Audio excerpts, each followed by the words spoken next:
Bonjour ou bonsoir à tous et à toutes. Voilà, petite présentation de la chaîne. Moi je suis pas connu, loin de là, sous le pseudo Arachnid47, en tout cas sur certains forums, donc notamment des forums de jeux, de jeux de plateau, notamment de jeux de cartes, ce genre de jeu. Euh, je voulais vous présenter l'envie que j'avais eue de mettre en ligne des vidéos présentant des jeux que j'apprécie, et notamment celui-ci que vous voyez ici représenté sur cette table, c'est-à-dire Aurora Arkham, le jeu de cartes évolutif.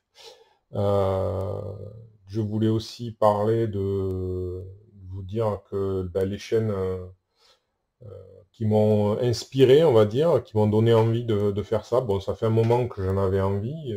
Enfin, disons qu'à une époque, j'en ai eu envie, puis après, c'est pour diverses raisons, j'avais abandonné l'idée. Et puis, là, récemment, l'envie m'est revenue, en espérant qu'elle perdure un petit moment, de façon à ce qu'on puisse éventuellement partager des choses ensemble. Donc, ben, Donc, tout d'abord, pour la chaîne qui m'a fait connaître, en fait, le principe de présenter des jeux en vidéo sur YouTube, c'est la chaîne des jeux sur la table, qui est toujours présente, mais qui a changé de nom, qui s'appelle maintenant Des choses et d'autres, parce que, on peut dire en quelque sorte que celui qui administrait cette chaîne a changé son fusil d'épaule. Donc il ne présente plus vraiment des jeux ou des parties de jeux. Il présente diverses choses qui lui tiennent à cœur, on va dire. Voilà. Donc à partir du moment où j'ai découvert cette chaîne, ça m'a amené vers le forum, le cœur de la loge, où plusieurs youtubeurs justement qui présentaient des jeux et qui apprécient les jeux de plateau, les jeux de société, se sont réunis. Et du coup, j'en ai découvert d'autres, notamment le culte du dé, qui m'a fait découvrir les contrées de l'horreur, euh, un jeu aussi de Fantasy Flight Games basé sur les écrits de Lovecraft, sur l'univers de Lovecraft. Et j'ai longuement regardé ces vidéos, j'ai acquis le jeu, ses extensions. Et puis, il en est venu aussi à présenter Arkham, le jeu de cartes évolutif, Horror Arkham, le jeu de cartes évolutif. Je l'ai donc découvert, je savais qu'il existait, mais je ne voulais pas m'y intéresser parce que j'avais déjà les contrées de l'horreur, et puis bon voilà, je me disais un jeu comme ça, c'est assez gros, ça me suffisait. Et puis en voyant ces vidéos, la présentation des cartes, la présentation des scénarios, un petit peu comme ça m'a vraiment donc attiré l'œil, et je me suis dit que peut-être j'apprécierais, moi qui suis rôliste d'origine, un jeu encore un peu plus narratif. Et je me suis lancé. Et à partir de là, effectivement, j'ai vraiment apprécié ce jeu. Et donc du coup, j'en suis venu à acheter la boîte de base, des extensions, à aller sur le forum qui est dédié à ce jeu. Et puis j'ai découvert aussi d'autres chaînes, enfin une chaîne en particulier qui était consacrée à ce jeu. C'est Arkham JCE TV, qui est donc administré par nos de sympathiques comparses belges, Shep et Ryzen. Et dernièrement, j'ai découvert aussi deux autres chaînes traitant de ce jeu. Bon, il y avait d'autres chaînes que j'avais vues entre-temps qui le plébiscitaient, mais qui n'y consacraient pas plus que ça de vidéos, hein, voilà, quelques présentations, sans plus. Mais donc ces deux chaînes-là qui sont plus axées sur ce jeu-là sont Tribulation Solo, qui présente les extensions et les cartes et qui rentre un petit peu dans le côté technique donc du jeu pour ceux qui ont une approche un peu plus poussée, on va dire, je pense. Pour les novices, ça peut-être pas, ça va pas trop leur parler, à mon avis. Mais voilà, pour les confirmés, les joueurs confirmés, ça peut être intéressant. Et après, ben, vous avez la chaîne que j'apprécie de suivre parce qu'elle présente justement ben, les scénarios, les aventures, les campagnes de ce jeu.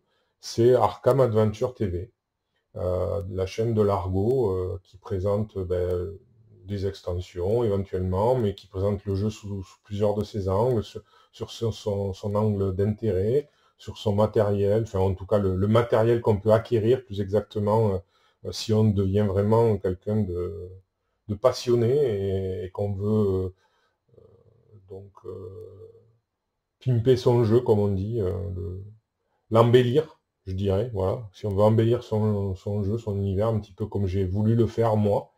En tout cas, moi, c'est quelque chose qui m'a plu. Donc, j'ai acquis pas mal de choses que lui aussi a acquis. Voilà.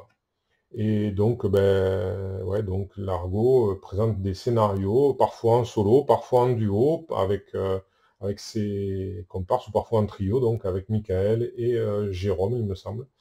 Voilà, donc vous pouvez éventuellement, donc je devrais logiquement mettre les liens en description de cette vidéo, afin que vous puissiez éventuellement, si vous ne les connaissez pas, euh, vous y rendre et juger par vous-même de la qualité de leur travail à ce niveau-là.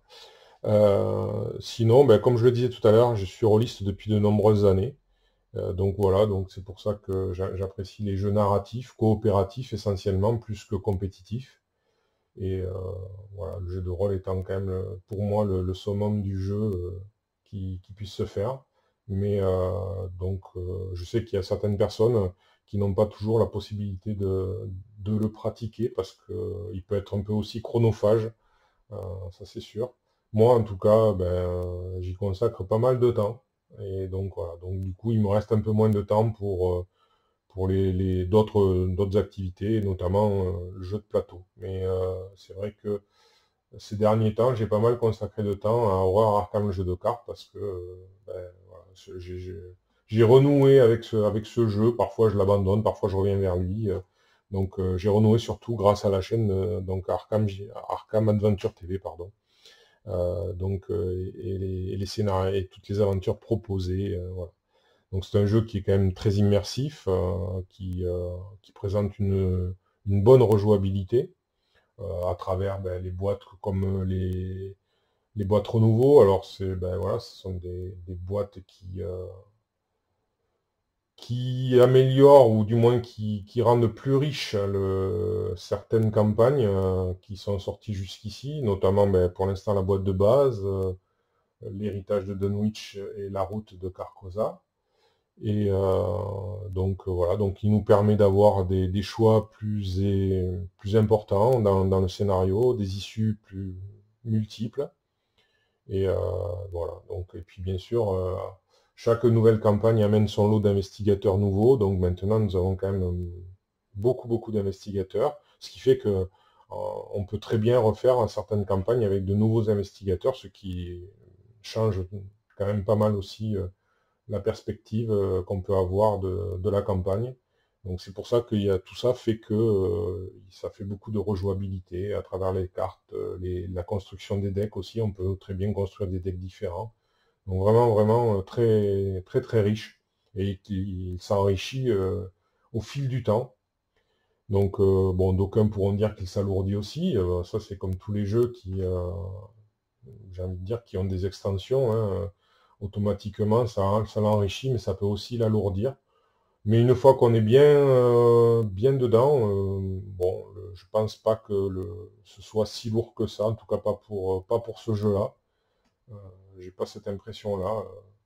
Ça prend plus de temps peut-être pour faire certaines choses, notamment pour faire les decks de cartes des investigateurs, parce que c'est bien sûr, il y a beaucoup plus de choix. Donc c'est beaucoup plus de réflexion, on va dire, du coup, en perspective. Et donc voilà. Pour ma part, ben, moi je compte vous présenter des parties aussi, surtout, en tout cas de ce jeu, mais je joue en solitaire, euh, bien que j'ai des camarades de jeu de rôle. Ceux-ci ne se sont pas particulièrement intéressés à ce jeu, bien qu'il lui ait plu, il leur ait plu, pardon, il leur a plu, ça y est, je bafouille, il leur a plu, et donc voilà, donc du coup je joue plutôt en solitaire. J'ai pas et je vous propose de vous présenter des parties en soluo, comme on appelle, c'est-à-dire avec deux investigateurs différents. Et donc j'essaierai. Donc normalement je devrais vous présenter avant de démarrer les campagnes, ben, les personnages que je vais jouer avec les cartes de leur deck pour vous expliquer un petit peu ben, quels furent mes choix et pourquoi j'ai fait ces choix-là par rapport à ces personnages. Peut-être que ça pourrait être un côté technique ou parfois un côté historique, l'histoire.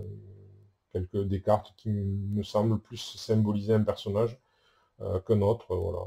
Donc essayer d'équilibrer en fait une certaine logique par rapport au personnage, un choix de carte, une certaine logique, mais en même temps aussi, ben, il faut un peu aussi optimiser, choisir des cartes qui lui sont bénéfiques, qui vont le rendre efficace, parce que ben, le jeu est quand même relativement dur, il peut être punitif, et donc si on n'essaie pas d'avoir une réflexion, une stratégie avec nos personnages, et puis après une tactique dans le jeu, eh ben ça, c'est sûr que si on compte simplement sur la chance, à mon avis, on va vite se ramasser sur les scénars, et puis ben, l'échec est au rendez-vous. Voilà, donc après, j'intercalerai aussi ben, mes scénarios, enfin mes campagnes en tout cas, avec des scénarios indépendants, c'est fort probable. Et puis sur cette chaîne, je présenterai peut-être aussi d'autres jeux euh, qui m'ont plu, qui m'ont fait vibrer. Peut-être même d'ailleurs celui qui me fait beaucoup enfin qui me fait de l'œil tant que je l'ai précommandé, c'est Marvel Champions, JCE, donc aussi un jeu coopératif dans le monde de Marvel, dans l'univers de Marvel, donc et de ses super-héros, de ses super-vilains. Et donc voilà, donc je pense que je vous présenterai ceci également. Voilà, bah écoutez, voilà pour une première vidéo de présentation. Je suis désolé, je suis pas très à l'aise non plus. Je peux, je cherche mes mots, je suis pas encore très au point. Mais bon, c'était pour vous présenter ça, pour vous dire un petit peu ce que la chaîne peut présenter, pourra proposer. Voilà, donc merci pour votre écoute. À bientôt.